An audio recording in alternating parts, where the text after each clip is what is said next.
começando lá o uso do material, de acordo com Borges, de acordo com Espartel. Então, observe o seguinte, que mesmo eu que tenho doutorado, etc. e tal, eu não defini topografia. Na academia, nós utilizamos os autores. A forma de escrever na ciência é esta, olha, de acordo com Borges, 1977, a definição, De acordo com Espartel, 1987, o significado etimológico da palavra é Então, veja lá, a palavra topografia tem a sua origem na escrita grega, onde topos significa lugar e grafia significa descrição. Desta maneira, pode-se dizer que a topografia é a ciência que trata do estudo da representação detalhada de uma porção da superfície terrestre. Então, veja que desde os primórdios da civilização, ainda em seu estágio primitivo, o homem tratou de demarcar a sua posição e seu domínio. Sem saber, ele já aplicava a topografia. Os babilônicos, os egípcios, os gregos, os chineses, os árabes, os romanos, foram os povos que mais legaram a instrumentos e processos. Embora na época eram processos rudimentares, serviram para descrever, delimitar e avaliar propriedades, tanto urbanas quanto rurais. Então, lembra que sempre existiu a ideia de posse, de poder, quem é dono do quê. Então, principalmente com a finalidade cadastral. Então, observe que esse é um detalhe importante que você aí acaba tendo como ajuste. Então, destaca-se que a imagem desse equipamento histórico serão mostradas a seguir, tá? Logo na sequência eu vou mostrar aí algumas imagens e para vocês ficarem bem atentos, para vocês perceberem como é que esse povo antigo fazia para medir as coisas, ok? Observe que esses conceitos são extremamente importantes, tendo em vista os diversos tipos de obras, tanto obras urbanas, como criação de cidades, bairros. É preciso, por exemplo, levar água potável à população, retirar as águas servidas, que são chamados aí também de esgoto, levar, por exemplo, tirar as águas pluviais da cidade, ou águas fluviais, no caso de cidades que são cortadas por rio, principalmente durante grandes períodos de chuva. Então, essas águas têm que ser tiradas de dentro dos centros urbanos. Então, isso implica, né, que os engenheiros deverão projetar e executar canais, sumidouros, rede de esgoto, posicionar grandes reservatórios de água potável para distribuição à população. Tudo isso está baseado no perfil topográfico de uma cidade, de uma região ou de um bairro. Então, por exemplo, você vai decidir onde colocar a caixa d'água. Como é que você decide onde colocar a caixa d'água de um bairro inteiro, de uma região, de uma determinada cidade? Veja que é um assunto extremamente importante, extremamente relevante, você entender a topografia do terreno que você irá executar. Dentro dessa lógica aqui, algumas palavras, muito provavelmente, vocês não conheçam, também não sabem o que é. Os dois principais são servidões e espigões. Vales, todo mundo sabe o que é, talvez, mas eu vou começar ali, embora ninguém colocou ali no chat, eu vou começar por benfeitorias em geral. Benfeitorias, de uma forma geral, é tudo aquilo que você faz sobre um terreno e geralmente agrega valor, isto é, você tem um terreno, você constrói alguma coisa sobre ele, então aumenta o valor do terreno tecnicamente. O detalhe é que você deve lembrar o seguinte, não é tudo que se constrói sobre o terreno que realmente agrega valor. Veja que detalhe importante esse na sua vida. Há uma noção geral que tudo que você faz agrega valor, e isso não é verdade. Por exemplo, você faz uma obra irregular, que você não consegue tirar depois do alvará de construção, que você não consegue a bítse, você não consegue a averbação, tá? Esse tipo de obra geralmente dá problema para você. Outra questão, por exemplo, às vezes você começa uma obra, você tem um terreno, você quer vender, você não vende, você começa uma obra e para na fundação. Vender um terreno com uma obra começada, geralmente é bem mais difícil que vender o terreno com a terra nua. Então, observe que, embora o conceito de benfeitoria, que é tudo aquilo que se faz e agrega valor, nem sempre tudo que se faz realmente agrega valor. Você, por exemplo, tem um terreno, esse terreno ele é acidentado, é cheio de declive ou aclive, ele sobe em relação à rua quando ele é em aclive, ou declive quando ele desce em relação à rua. Caso você, por exemplo, faz o terreno ficar plano, faz lá uma cerca de alambrado, planta grama, coloca traves lá e aluga para ser campo de futebol. Veja que é um tipo de benfeitoria, não é uma construção plena, com piso, parede, cobertura, mas é um tipo de benfeitoria que você fez sobre o terreno. Então, observe que o conceito de benfeitoria é tudo aquilo que se faz e agrega valor ao terreno. Então, observe que é um detalhe importante. Quando você fala em vales, deixa eu ver se eu tenho aqui uma imagem dos chamados vales. Então, o vale, como está aqui nesse slide, nada mais é do que você ter ali duas vertentes. Veja que a água corre para baixo, a água corre para baixo. Então, essa linha central, tendo água ou não, pode ter um córrego, um riacho ou um rio, isso daqui é chamado de vale. Então, o vale é geralmente o encontro de duas vertentes. Vai descendo aqui, é o encontro de duas vertentes, ok? Você tem também o conceito de espigão. Vamos ver se aparece ali uma imagem do espigão. O espigão nada mais é do que essa figura central que você tem ali. Veja bem, essa figura central que aparece ali. Você está vendo que no centro ali da cadeia de montanhas, você tem ali um espigão, para você poder trabalhar ele aí. Isso daqui é chamado espigão. Então, por exemplo, quando você pega uma cidade como Londrina, você tem algumas ruas que são mais altas. Então, o espigão também é chamado de divisor de águas, isso é, tudo que chove aqui em cima, observe bem ali, tudo que chove aqui em cima, cai uma parte para um lado, uma parte para o outro. Então, por exemplo, quando você tem aí uma fazenda, um sítio, geralmente é a cabeceira, o lugar mais alto. O pessoal costuma, inclusive, fazer estradas nesses lugares. Por quê? Porque geralmente empoça menos água e é mais fácil, seca mais rápido. Também é o lugar ideal para você colocar, por exemplo, antenas, rede de distribuição e etc. Então, ruas e avenidas que são mais altas, em Londrina, por exemplo, a Avenida Higienópolis, em São Paulo, a Avenida Paulista, por isso que se fala o espigão da Avenida Paulista, porque é um lugar mais alto, conforme você vê aqui no relevo. Ficou claro para vocês o que é um espigão? O que mais que eu tenho ali? Servidões. Observe o seguinte, o governo, não sei se você já prestou atenção nisso, o governo precisa fazer rodovias, de uma forma geral, estradas, precisa fazer estradas de ferro. O governo precisa trazer energia elétrica, por exemplo, de Itaipu para as cidades, ou de qualquer usina para a cidade.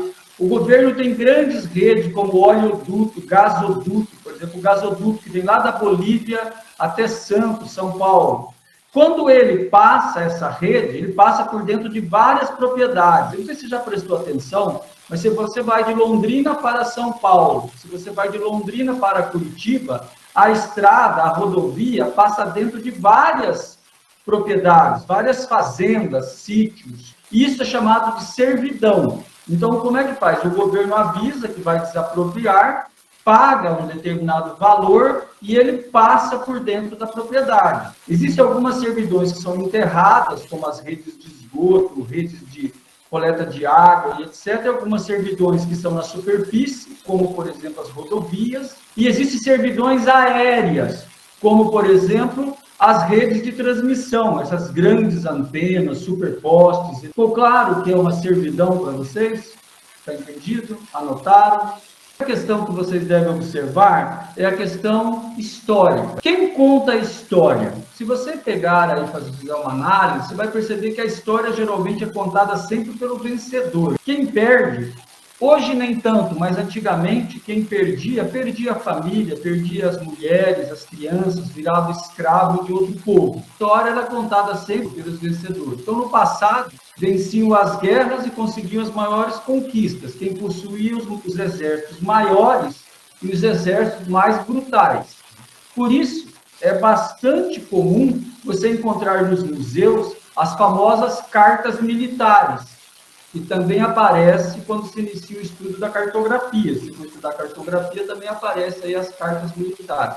Então, você vai pegar aqui os gregos, os egípcios, os árabes, os romanos, né, conforme eu já tinha falado, legaram aí diversos processos, instrumentos que, embora primitivos, serviram aí para descrever, delimitar e avaliar as propriedades rurais, tá? Com finalidades cadastrais, conforme eu já havia dito no começo. Aqui, uma das mais famosas que tem é a chamada aí Carta de Cassini. A Carta de Cassini, ou Carta da Academia, conforme você vê esse mapa aí, é também conhecida, a primeira carta geral e também particular do Reino da França.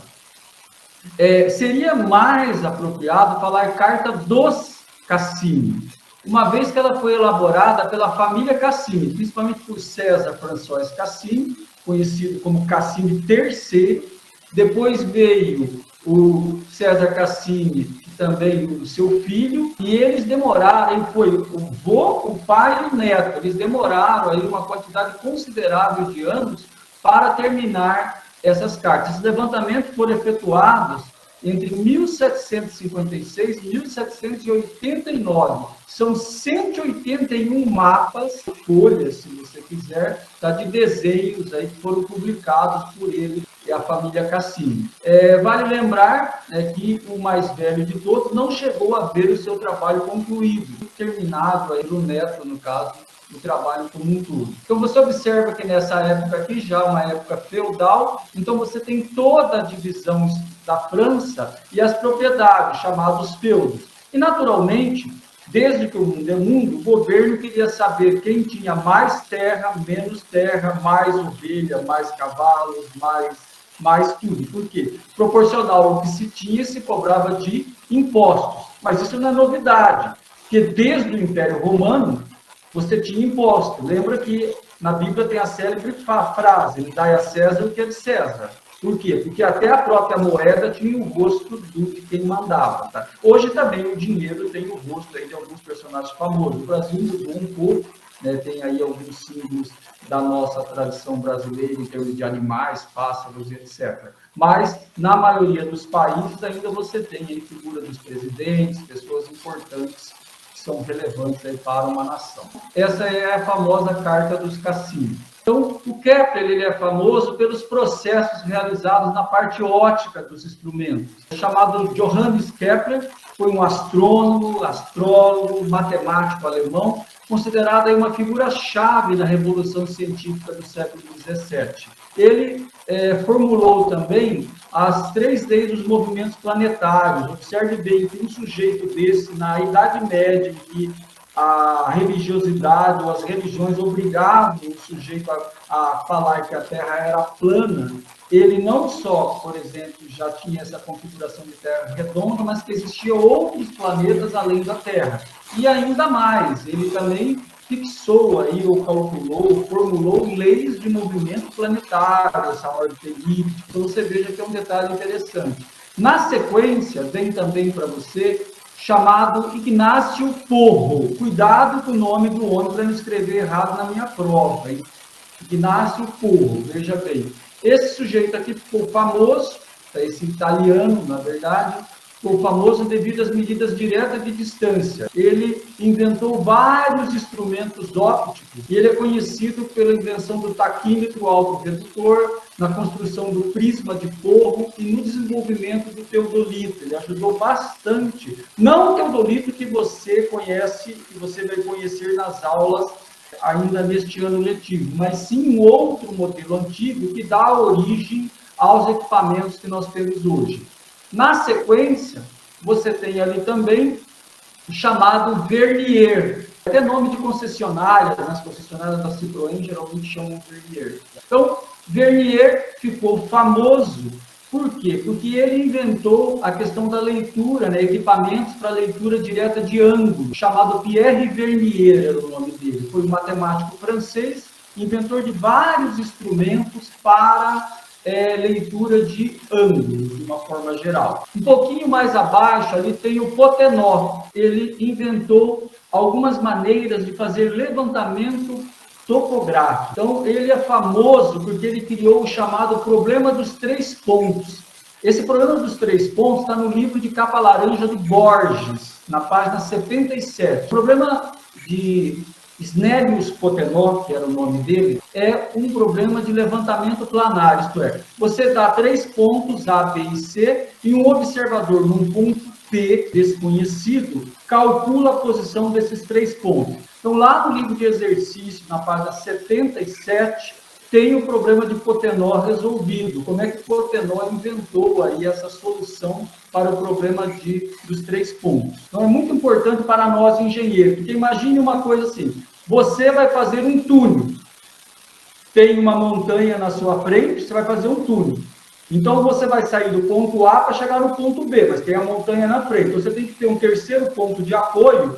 Você tem que ter, por exemplo, um teodolito daqui para lá com laser e um de lá para cá com laser. Você tem que sair daqui e chegar no mesmo ponto do outro lado. Imagine 2 máquinas perfurando. Uma começa do lado esquerdo e uma do lado direito. Elas têm que se encontrar, senão o túnel fica um para cima ou para baixo, ou se encontra lá dentro da Terra.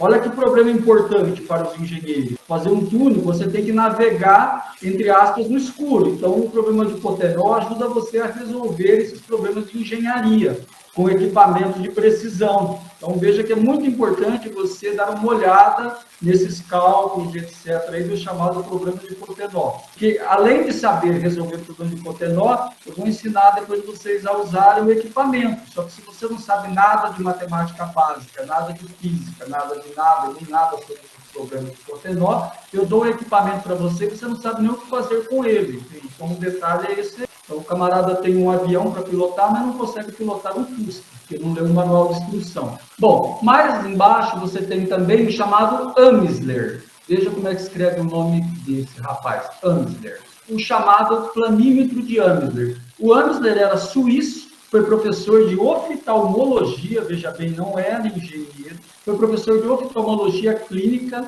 lá na Universidade de Zurique. Ele é conhecido pela população geral por causa da tela de Amsler, usada desde 1945, que é uma grande tela com grades horizontais e verticais, usada para monitorar o campo de visão central de uma pessoa. E ele também inventou um chamado planímetro, o planímetro de Amsler. Esse é o planímetro de Amsler, está na página 100 do seu material. Observe bem ali o planímetro de Amsler. Como é que funciona o planímetro de Amsler? Funciona da seguinte forma. Essa cabeça aqui é fixa.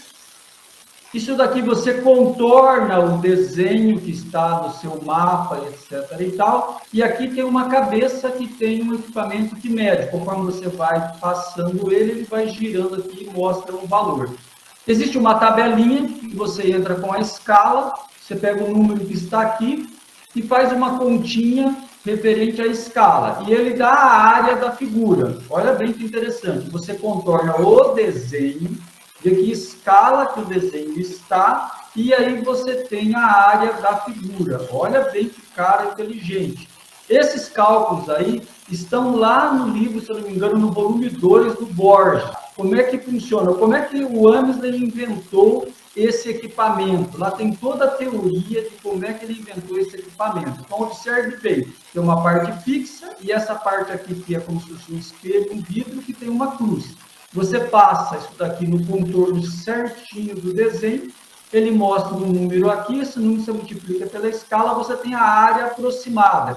Esse equipamento aqui é muito útil quando você está em trabalho de campo, você quer calcular, por exemplo, uma área que vai alagar, para fazer uma grande represa, uma hidroelétrica, você quer calcular aproximadamente a área de uma fazenda grande, etc. E tal, você tem um mapa. Então, é um equipamento muito útil. Mas veja bem, o homem viu que isso era bom, mas ele quis melhorar. Olha bem, alguém não satisfeito com o Amsler inventou o planímetro digital. É muito parecido com aquele, tem uma cabeça também que você contorna o desenho, só que em vez de ter um marcador analógico, ele tem um marcador digital. Você já digita a escala aqui desse teclado e a área sai direta aqui, a área aproximada da figura. Vale lembrar aos senhores que estão assistindo a aula e prestando atenção que esses dois equipamentos são equipamentos que calculam a área aproximada. Imagina bem, o cara vai contornar o desenho, mas se ele tiver mal de parte, se começar a tremer, a área aumenta ou diminui. A área é tão fiel quanto mais você conseguir passar exatamente no contorno do desenho.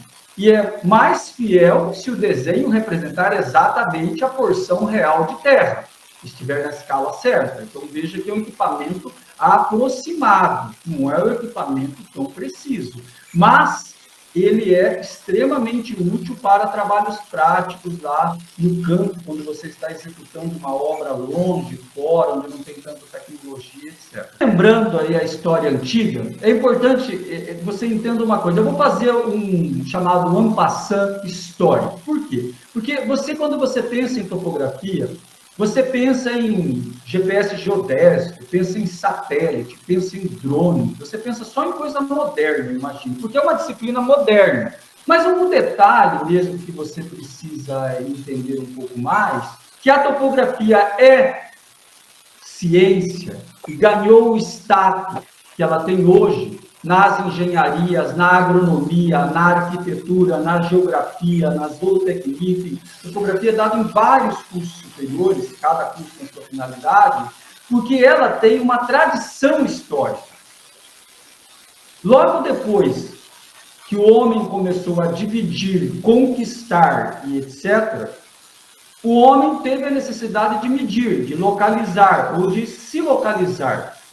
E então ele começa a criar equipamentos. Então vamos aqui nesse primeiro equipamento que você vê aí. Esse equipamento é chamado de gromo egípcio, instrumento primitivo utilizado para levantamento topográfico. Era utilizado em áreas planas para alinhar direções, objetos distantes, transferir linhas de guisada do solo, para marcar linha reta, etc. e tal. É um equipamento bem rudimentar, mas foi muito utilizado para elaborar cartas e plantas militares no passado. Então, veja que é um equipamento, né? Ele tem aqui um ângulo de 90 graus, o camarada pendurava ele aqui, era grande, pendurava outro lá na frente e pegava a linha e o alinhamento para fazer uma construção. Observe bem que é um detalhe interessante. Outra ideia também que você deve ter é aquela ideia de mapa. Muitos de vocês têm a ideia desse mapa bonitinho que nós temos hoje no mapa mundi, mas olha bem, esse mapa aqui é considerado o mapa mais antigo que se tem notícia, o mapa da região de Gazur, feito na Babilônia. Ele era um tablete de argila cozida, datado de aproximadamente, veja, ninguém tem certeza exata, 2.400 a 2.200 a.C. A idade de hoje ele tem 6.400 anos. O mesmo contém a representação de duas cadeias de montanha no centro, se reparar bem ali, e um rio, provavelmente o rio Eufrates. Não sei se vocês lembram, lá o rio Tigres e Eufrates é que forma o canal Château-Arabe, que existe até hoje. Que dá lá na entrada do Golfo, lá o Golfo Pérsico. Então, é uma pequena peça de barro cozido que cabe na palma da mão, que foi descoberta perto da cidade de Haran, no nordeste do Iraque atual. Agora, uma pergunta para você. Olhando a imagem do lado esquerdo do vídeo, você interpretaria o desenho do lado direito do vídeo? Observem bem que esse é o lance histórico. História não é uma coisa tão simples como as pessoas julgam. Porque a história também depende de você ter uma interpretação. Então, isso daqui, na verdade, é uma interpretação desse mapa aqui em argila. Aqui você tem também, na sequência, esse mapa aí do século III a.C. Erastótenes, tá? Que viveu aí aproximadamente 276, 196 a.C., iniciou aí as medidas para a determinação do círculo máximo do globo terrestre. Observe bem, olha, só para você ter uma noção, muitas vezes vocês perdem um pouco da noção.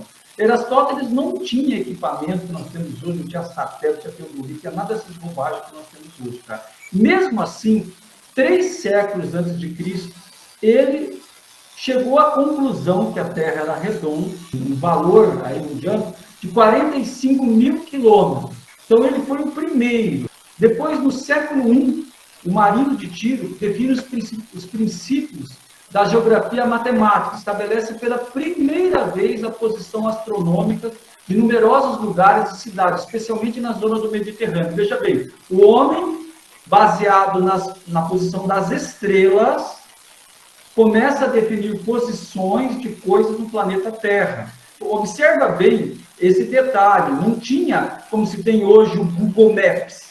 É que como vocês são modernos e nasceram já com o Google Maps, então para vocês foi tudo no GPS, né? Praticamente hoje em dia ninguém sabe de Londrina até Cornélio Procópio, tem que pôr no GPS do carro ou do celular, senão erra a entrada, né? Ninguém sabe navegar mais. As pessoas só navegam apoiado no Google. Se cair a internet do planeta Terra, tem gente que não consegue ir no banheiro, né? Porque não acha o banheiro. Já precisa do Google. Então, observe bem que é um detalhe interessante, esse detalhe.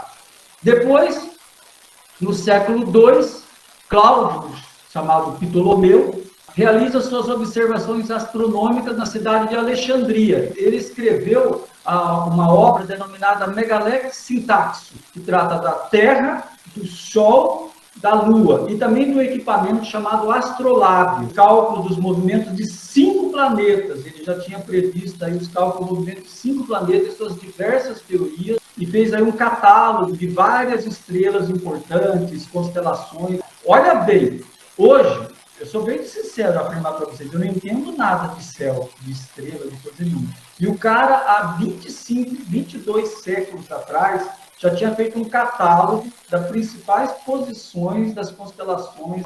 Então, veja como esse povo tinha uma memória privilegiada. Por que eu estou ensinando isso a você? Porque para ser um engenheiro civil do futuro, você tem que conhecer o passado, conhecer o presente, para projetar o futuro. Isto é, como se construía antes, como se constrói hoje, como você, que hoje me assiste, irá construir nos próximos 30, 40 anos. Então, isso é uma reflexão que você deve fazer. Eu vou inventar alguma coisa. Amigo, você só consegue inventar alguma coisa se você conhecer o passado e o presente. Ninguém inventa do nada. Senão você corre o risco de inventar uma coisa que já existe. Você precisa partir, ter um ponto de partida. E qual é o ponto de partida? Saber o que os outros já fizeram.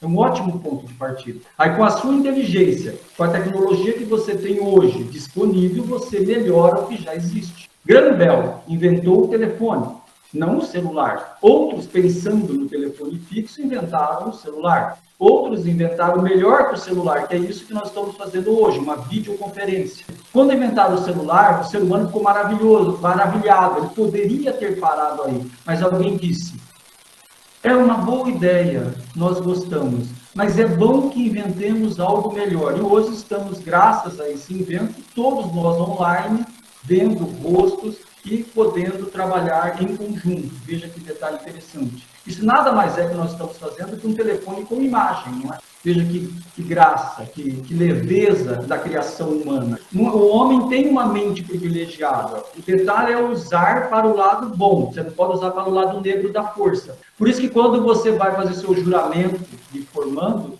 você vai prometer solenemente frente a toda a comunidade científica que você vai usar todos os seus conhecimentos para o benefício da humanidade, nunca ao contrário.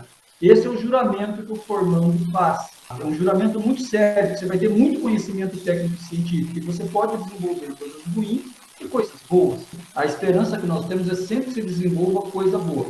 Um detalhe importante, esse mapa mundi que aparece aí foi desenhado no século X. Fazia parte de um manuscrito antigo, daquelas chamadas Iluminados. Aí veja que ele tem aí uma ideia interessante, que você tem uma porção pequena de terra nesse mapa mundi, aí fazia parte ali a letra capitular, o manuscrito, né? Ele mostra ali um pedaço, provavelmente, ali a região do Mediterrâneo, era a ideia que se tinha do planeta Terra nessa época. Mas é uma ideia religiosa, é importante que você saiba disso. Não era a ideia lá do povo, do Ptolomeu, do Tiros, a ideia do Hiparco de Nicéia, não era a ideia do Eratóstenes. Lembra que todos esses livros, todos esses conhecimentos ficaram trancados durante a Idade Média, e durante 1000 anos praticamente, para que a humanidade, de uma certa forma, não tivesse acesso. Então é importante você saber disso. Esse outro mapa que aparece aqui, importante você dar uma boa olhada nele, você vai ver aí num desenho maior, que ele lembra, ali você tem praticamente um contorno, assim, uma parte da Europa, e meio que um contorno mal feito da África e praticamente mais nada. Então, provavelmente foi usado até o século XVII, tá? Não tem nenhuma coisa. Você vê que é um mapa bem antigo, a figura destaca a elaboração aí de Juan de la Costa, por volta do ano 1500. O que chama atenção nesse desenho? Tem o trópico de Câncer e tem já a linha do Equador. É o primeiro desenho histórico que aparece o traçado da linha equatorial e do Trópico de Câncer. Então, veja que é um detalhe interessante de dar uma olhada. Agora sim, vem alguém que você vai lembrar, que você vai precisar na engenharia com mais ênfase. Esse sujeito aí com esse chapéu estranho, vou lembrar você o seguinte, que em 1519, Pedro e Jorge Reinel constroem em Sevilha um planisfério com equador graduado destinado às expedições do português Fernando Magalhães. Não sei se você lembra, tinha o Fernando Magalhães, Cristóvão Colombo e etc. e tal, faziam expedições. E ele desenvolveu ali, então, um planisfério com equador graduado aí para que o pessoal pudesse navegar. Esse camarada aqui, chamado de Gerhard Kremer, que viveu aí entre 1512 e 1594, ele adota o nome de Mercator. Você vai encontrar nos livros como Gerhard Mercator, ou simplesmente Mercator. Ele foi o sujeito, olha bem como esse cara é importante. Você não vai dar preço nele, você vai achar que a barba dele é feia, que o chapéu dele não está com nada. Mas ele é o sujeito que hoje está dentro de praticamente todos os computadores. Por quê? Ele é o sujeito que desenvolveu a projeção cilíndrica. Sabe esse planisfério que você conhece hoje, que tem a latitude, a longitude, todas aquelas letras K, L, M? Sabe quando o GPS mostra K22, mostra latitude e longitude? Foi esse sujeito aqui que inventou essa divisão do planeta Terra e criou essa superfície, fez toda a projeção de cilindro. Veja que detalhe importante, ele criou tudo isso à mão, no papel, com cálculo, com fatores de correção. E mesmo assim, atualmente, o que mudou é que tudo isso é feito automatizado por software e etc. Mas é a mesma teoria criada por ele lá há 500 anos atrás.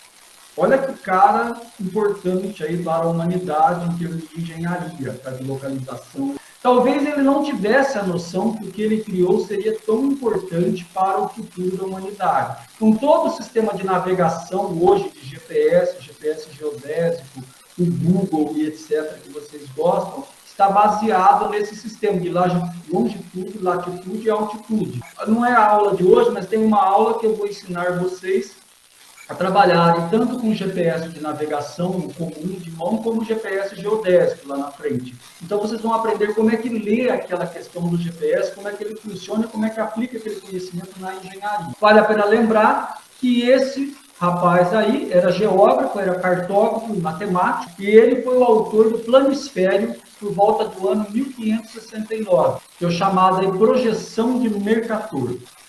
Um pouco mais à frente, você tem também, no século XVII, o Huygens, que calculou o valor do achatamento terrestre, seguindo o raciocínio de Isaac Newton. Observa bem um detalhe, a Terra é redonda e tal, mas o Huygens, ele já pensou o seguinte, que essa distância entre os polos era menor que o Equador, e ele calculou na época, aí no século XVII, veja bem, 300 anos atrás praticamente, ele calculou aí o valor do achatamento do planeta Terra. Um pouco mais à frente, já do século XVIII, veja que eu estou fazendo uma caminhada histórica para chegar aqui na atualidade. No século XVIII, ele já se caracterizou mais pelo desenvolvimento de vários instrumentos topográficos, e nós vamos mostrar aí algumas imagens. Então, ali você vai ter um pouquinho mais à frente, deixa eu ver se eu tenho alguma coisa. Então, observe esse detalhe, que a topografia estuda, em nível de detalhe, a forma da superfície física da Terra, com todos os seus elementos naturais e artificiais. Então, desta maneira, a topografia fica responsável pelos trabalhos de levantamento planimétrico, que envolve áreas e ângulos, e altimétrico, que são as diferenças de nível, que é o que nós, engenheiros, precisamos para fazer documentações de terrenos de uma forma geral e também para implantar as nossas obras no local correto dentro de um determinado terreno. Isso daí é o que você precisa lembrar de importante aí no momento. Olhando rapidamente um catálogo histórico, então, se você observar aqui, temos aí algumas maravilhas da tecnologia aí de cada dia. Então, veja que antigamente você tinha aqui, 3000 a.C., essa imagem você tem ali os esticadores de corda, chamado. Olha só, eles esticavam cordas para fazer as medidas das coisas. As cordas tinham marcações e eles faziam aí medidas das coisas, chamados esticadores de corda. Então, isso era usado lá pelos egípcios. Um pouco mais à frente, você tem também, ali por volta do ano 560 a.C., você tem um equipamento chamado gnomon. O gnomon, instrumentação por Anaximandro de Mileto, era o nome do cara. Introduziu-se o gnomon. O que ele fez?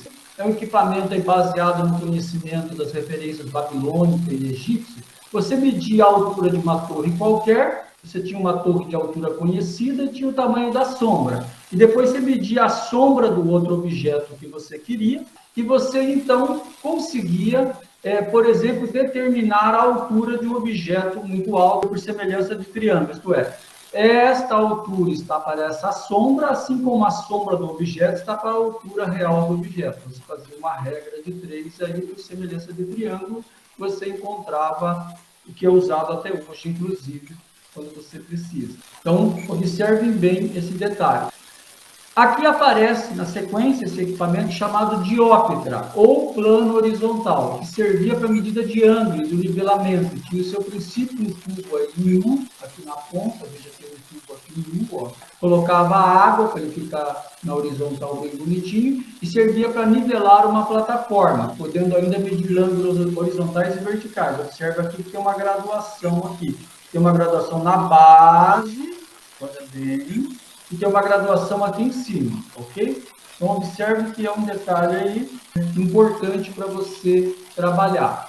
Ato contínuo tem esse outro equipamento aqui, o chamado chorobates. Olha que nome engraçado. O chorobates é a primeira aproximação que se tem de um nível. É uma régua horizontal bem grande, com sapatas, e na parte superior aqui o pessoal colocava água. Então, quando a água ficava certinha, é porque a construção estava exatamente na horizontal.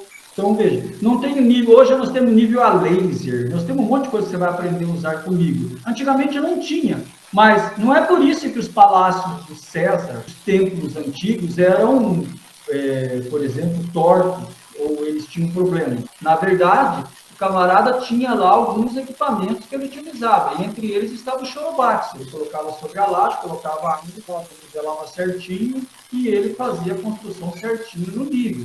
Depois você tem um outro equipamento aqui, inventado por Ptolomeu, olha, tem. Ptolomeu, 150 anos antes de Cristo, ele escreveu quadrante, equipamento inclusive chamado quadrante. Talvez daí venha um nome, quando você pega uma circunferência e fala tem 4 quadrantes, não é, Lúcio? 4 quadrantes, porque o Ptolomeu pegou o primeiro quadrante aí com um ângulo de 90 graus, olha bem ali o desenho dele, um ângulo de 90 graus, e aí você tem ali essa divisão. Então, 4 pedaços desse acabam formando aí uma circunferência completa. Então, observem bem os equipamentos antigos aí que se tinha para resolver problemas. Um pouco mais à frente, temos aí o antecessor do teodolito, que é o chamado astrolábio. Existe o astrolábio, também existe um outro equipamento chamado quadrante de Davis, mas o astrolábio ele é famoso porque o sujeito olhava, igual você vê aqui no slide, para uma estrela conhecida, tinha esse ângulo horizontal aqui com o planeta Terra, e ele então tinha uma noção de onde ele estava. Lógico, ele tinha que saber se estava acima ou abaixo do Equador. Esse equipamento era muito bom para dar a latitude, não a longitude. A latitude é em relação à distância, em relação à linha do Equador, tá? A latitude. Só que, veja, era um equipamento utilizado para navegação. Mas era preciso? Não. Só que você tem que entender uma coisa. Quando você está no mar, ou está lá na selva amazônica, qualquer 5 quilômetros é perto. E está ótimo. Você deve perceber isso. Você hoje brinca de GPS, ele fala assim, turn left, turn left. Então você vira à direita, vira à esquerda. Você está exatamente no ponto. Observe que isso é um equipamento medieval, equipamento da Idade Antiga, foi usado até a Idade Média para navegação.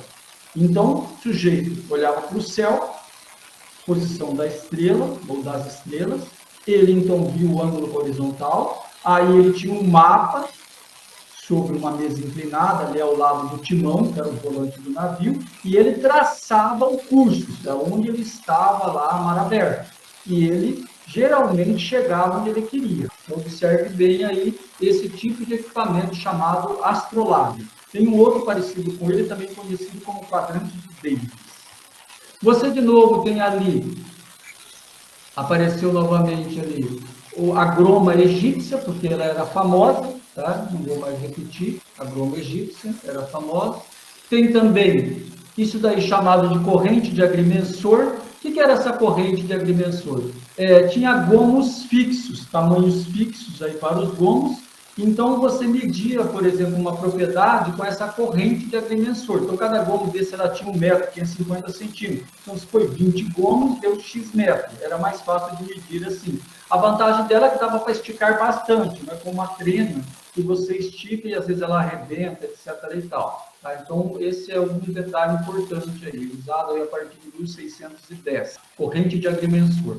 Você tinha também depois, isso daqui foi já criado em 1720. É o primeiro teodolito que se tem marco histórico. É semelhante aos existentes na atualidade. Ele vinha provido aí de 4 parafusos, 4 pés, em vez de 3, como são os atuais, e era nivelado aí de acordo com essa mesa, ele se movimentava sobre uma mesa, diferente do nosso que nós temos hoje, que você vai ver daqui a pouco também uma imagem. E ele a autoria dele é do Jonathan Sisson, os primeiros que existiu aí, da autoria desse sujeito.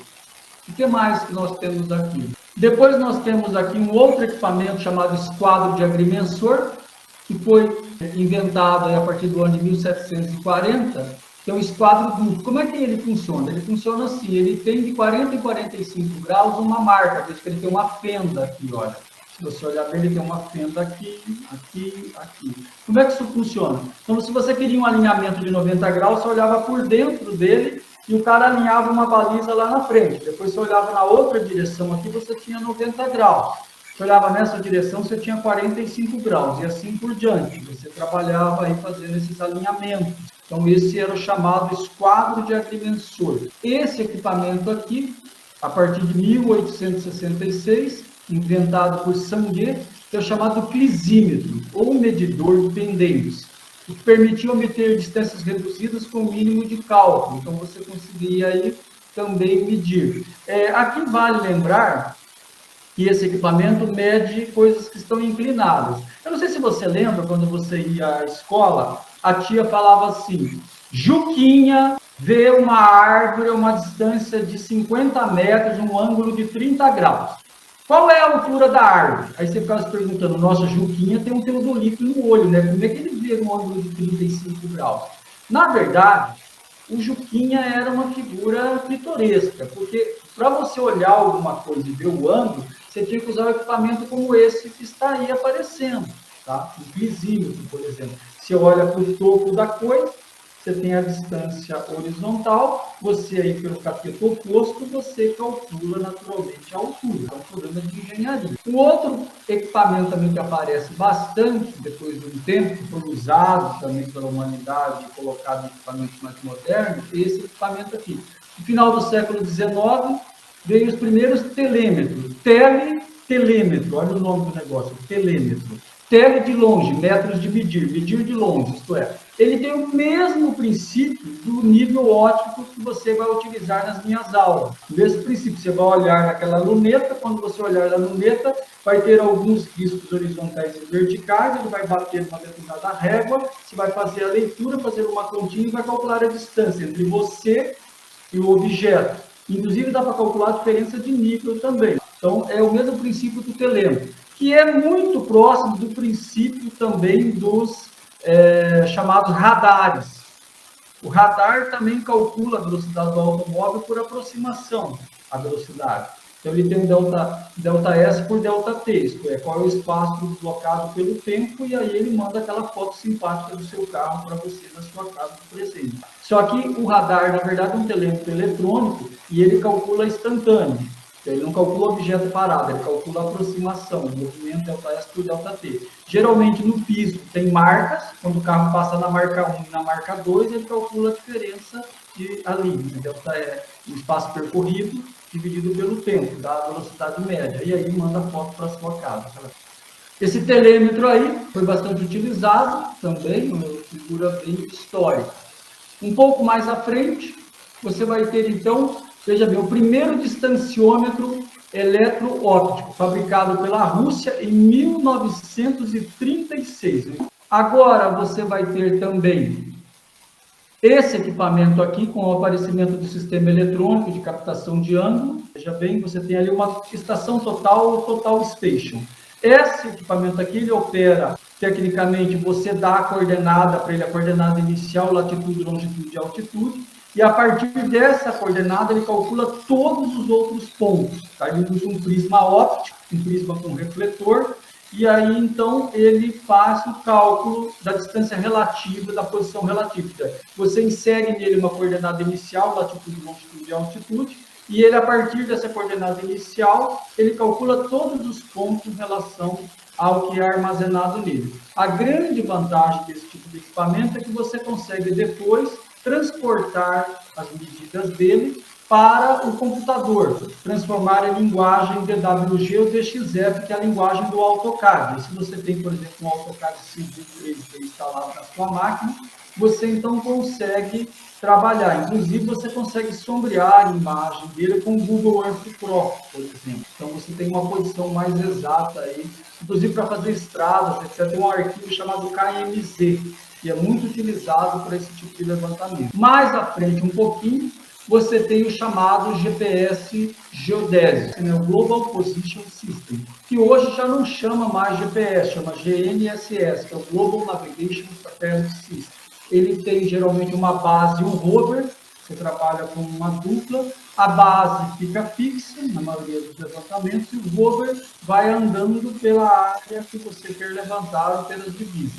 Aqui embaixo, ele tem um aparelho grande pendurado nele, que é um aparelho de mão, parece um celular grandão, mas não é. Ele é o chamado coletor, é onde você digita o nome dos pontos, o que você quer que ele faça. E ele, então, armazena todos os pontos que ele coleta, ele consegue coletar pontos por segundo, pontos por minuto, pontos por hora, o que você quiser, ele faz na machinha.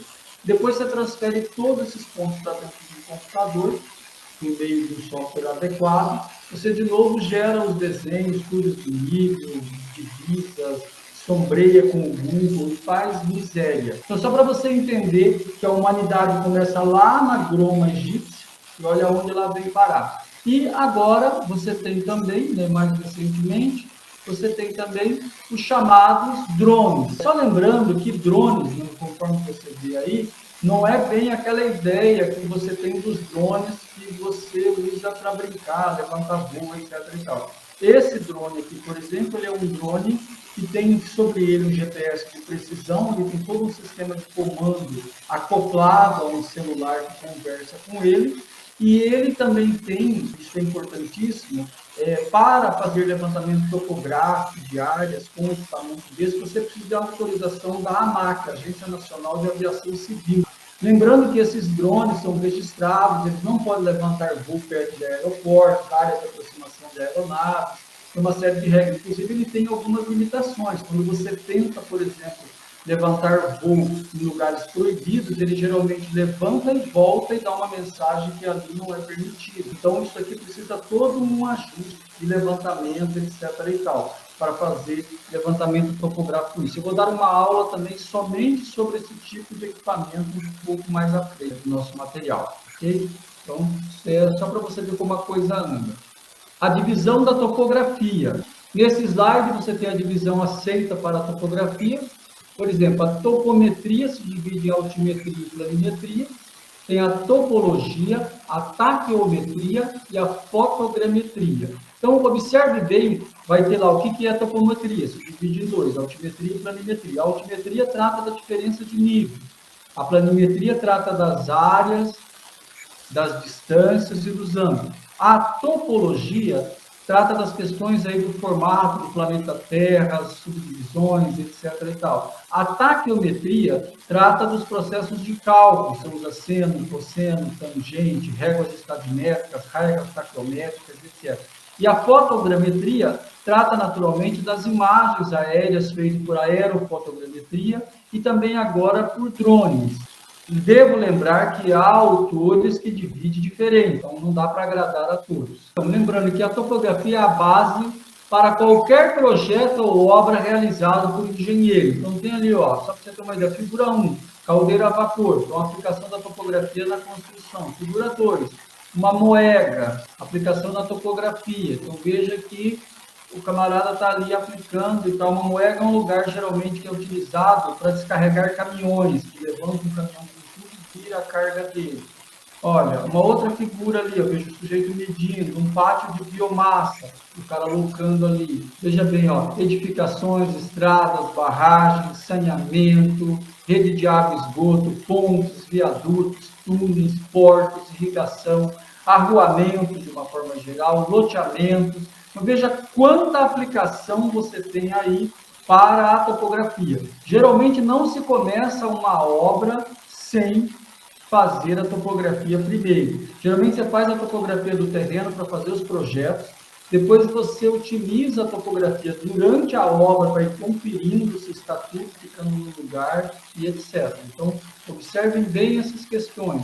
Olha lá, o sujeito fazendo ali, ó, medição de uma estrada, medição ali de um lago que vai alagar, o pessoal aqui ajustando aqui uma régua estadimétrica, aqui vendo, de repente, algum nivelamento da ponte, descer um pouquinho, subir um pouquinho. Então, veja quanta coisa você tem ali em termos de imagem, de utilização da topografia. Então, só para você ter uma noção da importância desse tipo de matéria para o seu futuro profissional. Conclusão. Em todas estas obras são realizados levantamentos planimétricos dos terrenos, que são utilizados na etapa de projeto. Após os projetos estarem devidamente prontos, novamente a topografia entra para fazer a alocação das obras, isto é, transfere-se do projeto para o terreno, a posição exata da obra projetada. Dependendo da complexidade do porte da obra, a topografia faz o acompanhamento constante dos níveis e dos alinhamentos durante a execução da obra. Resumindo, a topografia deverá estar presente no início, isto é, do projeto e na alocação de todas as obras de engenharia. Em alguns casos especiais, durante praticamente a execução da obra inteira, dependendo do tipo de obra e de acompanhamento durante todo o tempo. São detalhes muito importantes para você em termos aí de obras de engenharia.